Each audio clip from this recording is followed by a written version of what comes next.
Do you know what is happening in your brain while you're learning? Have you thought about how to improve your learning routine to strengthen your focus and master memory retention? Memories begin with the perception of the information through our senses. If the brain deems the information important enough, it's then transferred to the short-term memory. This transfer is called encoding and involves the translation of sensory signals into a language that neurons can understand. It's like your brain is creating a digital representation of the experience, not with zeros and ones, but through activating specific neural pathways. If you want to really remember something, it has to go from the short-term memory to the long-term memory. This process is called memory consolidation. It involves the reactivation of neural pathways associated with the memory and occurs primarily during sleep. Over time, with repeated reactivation or rehearsal, the synaptic connections between the neurons that are involved become stronger. This is called neuroplasticity. Additionally, these neurons are gradually integrated into a broader neural network of the brain's cortex. This way, the memory becomes less reliant on the hippocampus, which acts as a temporary storage, and more dependent on the cortex, which is the permanent storage site. The strengthening of the synaptic connections between neurons is a critical component of memory consolidation, which leads to enhancing the memory's durability. It's important to know that not all sensory input gets encoded into a short-term memory, and not every short-term memory gets consolidated to the long-term memory. The brain selectively chooses which memories to keep based on factors like attention, emotional significance, and repetition. When you actively focus, engage with the information, and repeat it again and again, you increase the chances of it being transferred to the long-term memory. There is a great saying that summarizes the process of memory retention. Neurons that fire together, wire together. Okay, the process of learning is composed of two phases: phase of deliberate focusing and a phase of relaxation. Deliberate focusing of our attention leads to the activation of specific areas of the brain and the release of neurotransmitters in those areas. These neurotransmitters serve as a highlighter, marking the active brain areas as sites where later reactivation and neuroplasticity can occur. The deeper the focus, the greater the amount of neurotransmitters release. It is extremely important to understand that actual rewiring of the nervous system occurs during sleep or states of deep relaxation and not during the active focus. So deliberately planned rest is the second phase of learning, which is as important as the first one. Now you will ask me how long to focus and how long to rest. Have you heard about Ultradian cycles? Their length varies around 90 minutes and they make up one circadian cycle of 24 hours. So it is recommended that the time of active focusing does not exceed 90 minutes. Let's clarify what I mean by active focusing.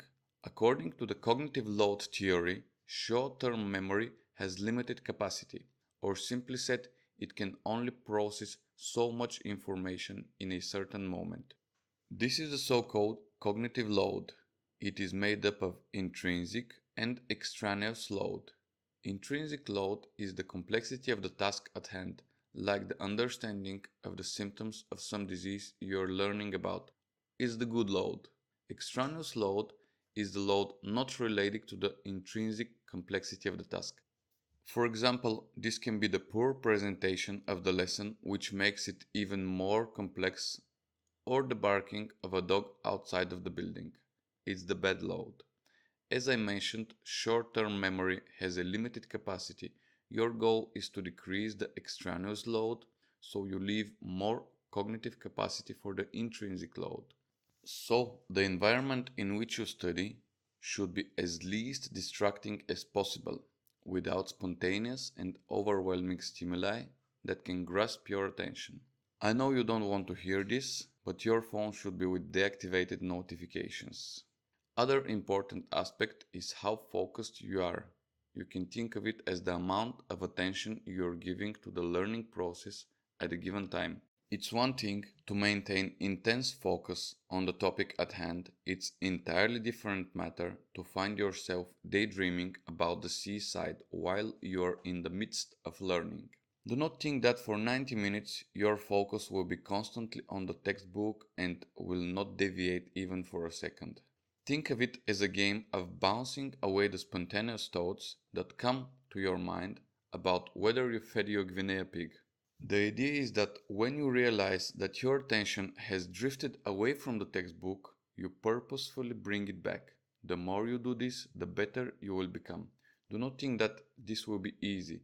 Learning is hard work, but science has proven that the harder the task, the more you remember it. Okay, the resting phase, on the other hand, can be 10, 20, or even 30 minutes if you feel tired after the active focusing. Don't feel bad that during the break you're wasting your precious time. The idea is to purposefully break the active focus and let your thoughts drift, to let your brain go idle in some way. Ideally, take a short nap after the phase of active focus or do a NSDR protocol. Again, don't think this is a waste of your precious time.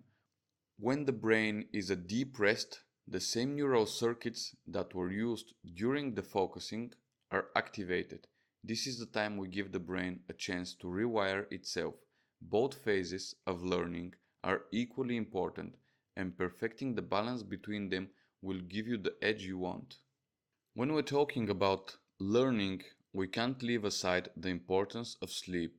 As you sleep, the brain replays and reactivates the neural pathways associated with the recently acquired memories. This replay strengthens the connections between neurons. Again, true neuroplasticity occurs during sleep or sleep-like states, not during the active focus. Therefore, if your sleep is not of sufficient duration or quality, you will not be effective in learning or anything at all. There is a whole bunch of information about how to improve your sleep. I'm going to give you just a few quick tips, which are actually not so sexy, but they do work. Go to bed and get up around the same time every night. Try to get around 8 hours of sleep at least 80% of the nights. No phones, computers, TVs an hour before going to sleep. After you wake up, get some sunlight. Not directly in your eyes, of course. All this will help you to establish a proper circadian rhythm and will improve your sleep dramatically. Okay, let's recap. Learning involves active focusing and deep relaxation. During relaxation is when actual rewiring of the nervous system occurs. Deliberately mastering the seesaw between focus and relaxation is literally a superpower. You can be much more effective if you learn to dynamically control your nervous system. But don't forget that the foundation of all this is sleep. Great sleep makes everything better.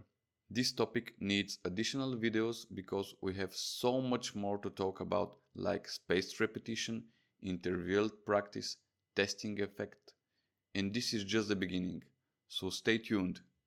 This video provides a concise summary of the knowledge on this topic derived from the referred sources transformed through my clinical experience. If you find it valuable, hit the like button, subscribe, and drop your questions in the comments below. You can join our mission by contributing on Patreon.